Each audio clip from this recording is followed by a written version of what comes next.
కామారెడ్డి దీపావళి పర్వదినాన దీపాలంకరణ, లక్ష్మీ పూజ ఇవి సౌభాగ్యానికి, సౌశీల్యానికి, సౌజన్యానికి ప్రతీకలుగా భావిస్తారు. పైగా ఈ దీపావళి శరదృతువులో అరుదించటం విశేషం. మనోనిశ్చలతకు, సుఖశాంతులకు అనువైన కాలమిది. దీపాల పండుగ అయిన దీపావళి రోజున మహాలక్ష్మి పూజను జరుపుకోవడానికి ఓ విశిష్టత ఉంది. లక్ష్మీదేవిని పూజించడం వల్ల లక్ష్మీదేవి తమ ఇంట్లోకి ప్రవేశించి అష్టైశ్వర్యాలతో తులతూగుతూ ఉంటారని ప్రజలు విశ్వసిస్తారు. అలాగే వివిధ రకాల పూలతో గృహాలను అందంగా అలంకరిస్తారు. లక్ష్మీదేవి ముందు దీపాలు వెలిగించి నైవేద్యం సమర్పించి ఆయురారోగ్యాలతో ఉండాలని ప్రజలు కోరుకుంటారు.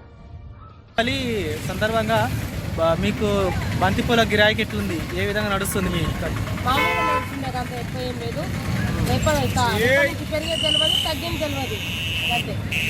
దీపావళి బంతిపూలు ఎందుకు కొంటారు? దీపావళి నాడు దీపావళికి బంతిపూలు అంత స్పెషల్ ఏమిటి? అదే డెకరేషన్, డోర్లకు, మళ్ళా బండ్లకు ఏదైనా ఒకటి దేవుళ్ళకు నడిపించేది నడుస్తూనే ఉంటుంది. మామూలుగా నడుస్తుంది అది, ఎందుకంటే దేవుళ్ళకి వేసుకుంటారు, మళ్ళీ డెకరేషన్లకి వేసుకుంటారు. అది మంచి బాగుంటుంది కాబట్టి, దేవుడికి మంచి నడుస్తుంది కాబట్టి సంవత్సరానికి ఒక్కసారి మంచి పూజలు జరుపుకుంటారు. ఓపెన్ చేస్తారు, షాప్ ఓపెన్ చేస్తారు.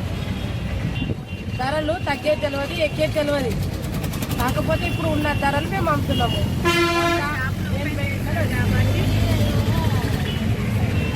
మంచి డెకరేషన్ చేసుకుంటారు. ఎన్ని రకాలుగా కలర్లలో వస్తే బంతిపూలు? 2 రకాలైనా సరే, 3 రకాలైనా సరే, తెల్ల చామంతి, పట్టు చామంతి, ఎర్ర బంతి, అన్ని కలిపి వేసుకుంటారు. డెకరేషన్ బాగుంటుంది. బంతిపూలు అన్నట్టు దీపావళికి స్పెషల్.